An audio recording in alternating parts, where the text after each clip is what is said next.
Boa noite, ebicerianos! E aí, como é que estão vocês? Para quem não me conhece, meu nome é Tarcio Amorim, eu trabalho na EBSER, eu trabalho aqui no Hospital de Clínicas da UF em Uberlândia, tá?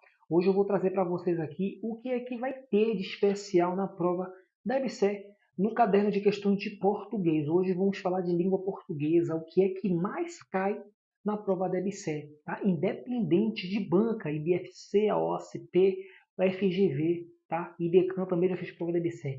O edital, mano, é sempre o mesmo, não muda nada os assuntos. O que vai mudar é a dinâmica, a forma que a banca vai cobrar, tá, os assuntos, tá?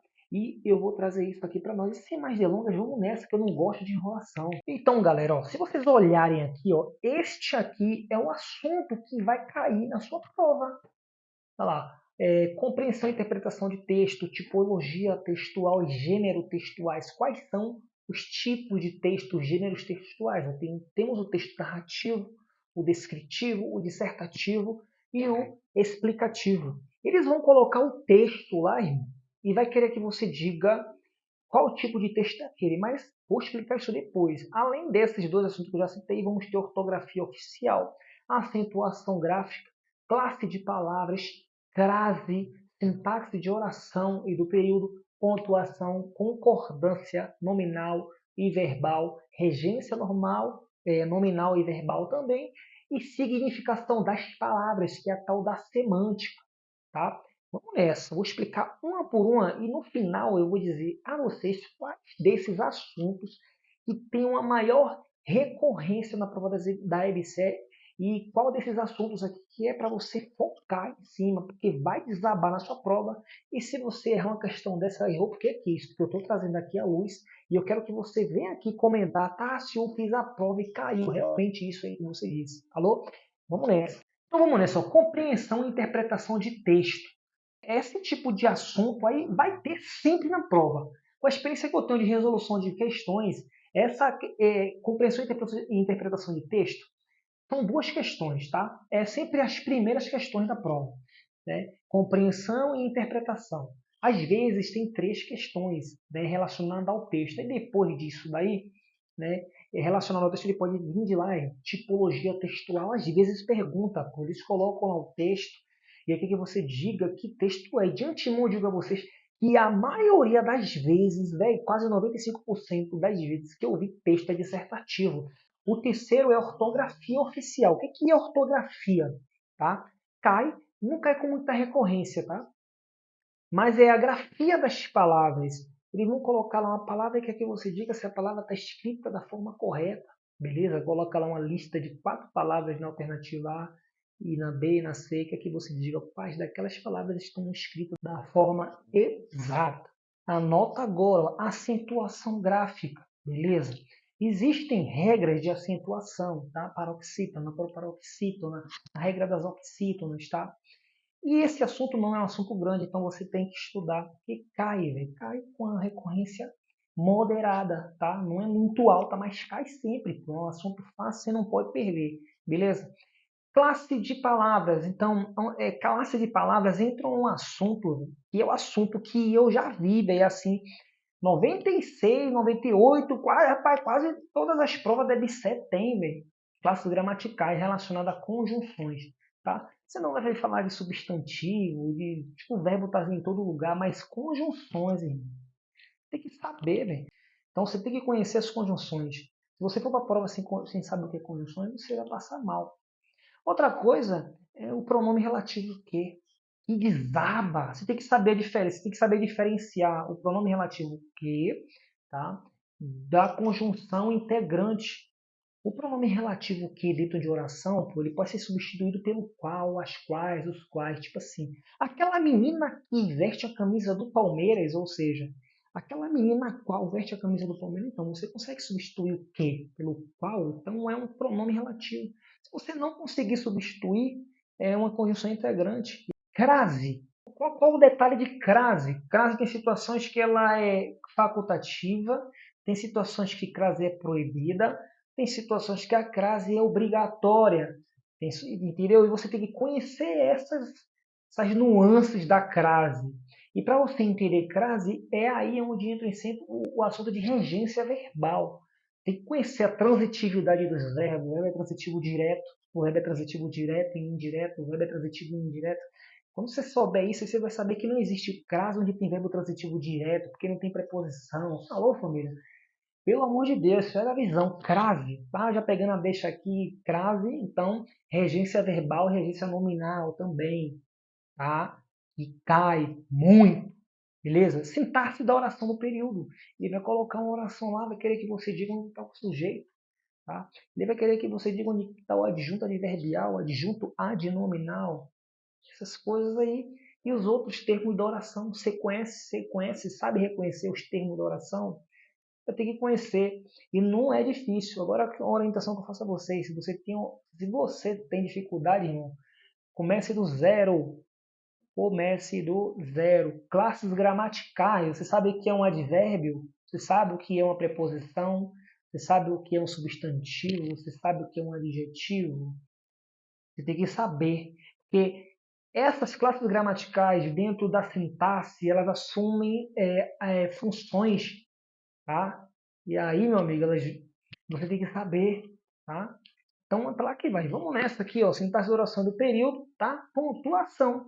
Pontuação entra vírgula. Você sabe que existem regras para você utilizar a vírgula? Que a vírgula não pode separar o sujeito do verbo. Daí, é umas regrazinhas, porque a vírgula não é para você usar ela indiscriminadamente, a vírgula para respirar. Não, meu irmão. A vírgula também serve para isolar o adjunto adverbial, tá? No início da oração, lá no fundo não é obrigatório. Então a vírgula tem uma função sintática importante, específica, e não é a esmo que você usa uma vírgula. A vírgula está ali porque ela tem que estar ali, sabe? Concordância. Olha o exemplo. Tássio e Tálisso gostam de jogar futebol. Olha aqui. O sujeito é Tálisso e Tássio, tá? Então, não tem dois sujeitos, o sujeito é composto, o verbo tem que ir para o plural. Agora, se fosse assim, então, Tássio gosta de jogar futebol. Então o sujeito, quanto ali o verbo fica no singular, porque o sujeito concorda com o verbo, né? Com o núcleo ali do sujeito. O verbo concorda com o núcleo do sujeito. Se o núcleo do sujeito está no plural, o verbo é para o plural. Imagina você falar assim, Tássio gostam de jogar bola. Isso é concordância verbal, tá? E aí tem a concordância nominal também, que é as outras palavras ali da oração que você, os substantivos, tá? As palavras que são variáveis, elas vão variar junto ali de acordo com as regras da concordância verbal. E aí você vai identificar situações em que a concordância verbal é facultativa também, tá? Que existem essas situações, tá? Você tem que ir para a prova preparado. Eu estou falando para vocês aqui os assuntos que mais caem, ou os assuntos que caem, mas eu ainda vou trazer para vocês os assuntos que mais caem, para vocês anotarem e focar nesse assunto. Tendo em vista que você começou a estudar no Coisa de Tal, você não tem muito tempo, então você tem que ir na ferida, onde que vai cair, porque você não vai ficar estudando tudo, porque não vai ter tempo. Agora você que está estudando estudar de tal, parabéns, irmão, que você vai passar. Alô? Amém? Amém? Vai ser meu colega de trabalho. Vamos nessa. Então, nós temos aqui significação das palavras. O que é isso? Significação das palavras, a gente entra no ramo da semântica aí. E também o que acontece? Uma coisa importante que acontece muito é a mudança da classe gramatical da palavra, que acontece às vezes, que a gente chama de substantivação, que é quando um verbo ele passa a ser um substantivo. Você fala assim, eu vi a Letícia andar na praia à noite. Andar é o verbo. Agora, se você fala assim, o andar da Letícia é lindo, tá? A Letícia é nós. Então, o andar da Letícia é lindo. Esse artigo, o antes do verbo andar, ele faz um processo de substantivação e transforma o verbo andar em substantivo. E aí o cara faz um trem desse numa questão e pergunta, vem cá, andar é o que? É verbo, substantivo, advérbio, adjetivo. Você vai doido dizer que é um verbo, mas só que houve uma substantivação em que o verbo deixou de ser verbo e passou a ser substantivo.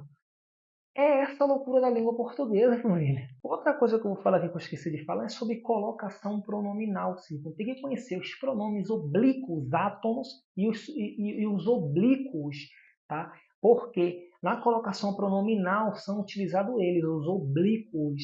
Tipo assim, ó, te amo, é errado, o certo no Macuta é amo-te, amo-te. Tá? E aí na colocação pronominal nós temos três momentos, é a próclise, a ênclise e a mesóclise. Você tem que conhecer, tá? Quem são essas colocações? O que são, como são usadas, aonde é que está a ênclise? Está antes ou depois do verbo? A próclise é antes ou depois do verbo? Onde é que está a mesóclise? A mesóclise é a mais tenebrosa. Ela quebra o verbo, ela quebra a palavra e sim insere-se dentro do verbo ali. Tá? Então, cai pouco na prova. Eles cobram mais ínclise e próclise. Não tem uma recorrência muito alta, mas cai uma vez ou outra. Agora vamos lá para eu dizer a vocês quais são os assuntos que vocês verão na prova da EBSE, com toda certeza que a Terra é plana. Então, galera, compreensão e interpretação de texto, 100% de chance de ter esse tipo de questão na sua prova, beleza? Pode ter uma probabilidade alta de cair lá, como eu falei para você, a tipologia textual. Isso logo no início lá das questões, né? Serão 10 questões, compreensão e interpretação de texto estarão lá entre a primeira e a segunda questão, tipologia textual, se vier, ela estará lá na terceira questão. Concordância verbal e nominal cai muito também. Anote aí, vocês estão anotando? Então, regência verbal e nominal, porque aqui também já envolve crase, que você tem que saber ali, né, a transitividade dos verbos e tal, beleza? Para você poder resolver esse tipo de questão. Eles também colocam assim, ó, na questão de crase, eles colocam uma oração lá, né, onde tem uma crase, e ele quer que você diga o porquê que aquela crase foi empregada. O que é isso aqui? Isso aqui é uma adjunta adverbial de modo, de tempo, do quê? Essa crase aqui foi colocada porque ela tá, o verbo está regendo não sei que termo, não sei aonde, lá atrás ou lá na frente. Você tem que saber o porquê que aquela crase foi empregada. É o tipo de questão de crase mais complicado que eu já vi na EBSER, tá? Mas às vezes tem situações mais tranquilas, beleza? Então, galera, esses assuntos aqui que eu citei a vocês aqui são os que caem com maior recorrência. Podem cair mais assuntos? Claro que vai cair mais assuntos. Tá? Acentuação gráfica também, que eu não falei. Tá? Anota aí também, acentuação, velho, cai, velho. Cai. Ortografia também cai com a intensidade boa. Beleza? Você vê que são 11 assuntos que tem na prova da EBSER nesse caderno de questão de português, de língua portuguesa. Não tem muita coisa, entendeu? Então, dá para estudar tudo, mas foca no que eu estou dizendo aqui, que eu falei nesse final aqui, beleza? Foca nessa lista aqui, ó. Essa lista aqui que vai cair mais, beleza? Então, galera, é isso aí, sem mais delongas, tá? Espero que esse vídeo tenha ajudado vocês de alguma forma, beleza? Cria aí seu cronograma de estudo. Se você tiver dificuldade de criar seu cronograma de estudo, você pode entrar em contato comigo. Eu crio um cronograma de estudo para você, tá? Ajustada à sua rotina de trabalho, de estudo, cuidar da família, aquela coisa toda, tá? Faça um ciclo de estudo também para que você consiga acompanhar todas as disciplinas de forma assídua, beleza? Se você quiser fazer esse investimento, entre em contato com eu estou aqui. Clica nesses links aqui, rapaz. Olha esses livros aí que tem, tá? Questões de referência, questões boas para você poder se preparar para esse concurso, tá? E aqui também tem um link do grupo do WhatsApp que nós estamos lá, beleza? Aproveita enquanto estou liberando aí, porque daqui a pouco esse grupo vai ficar privado e vai ser um grupo VIP. Para entrar lá, vai ter que fazer um investimento. Aproveita enquanto está de graça, falou? Então, galera, é isso. Sem mais delongas, muito obrigado. E, como eu digo sempre, like não se pede, like se conquista. Espero ter conquistado o seu, beleza? Até o próximo vídeo. Beijo e cheiro. Tamo junto, futuros webserianos.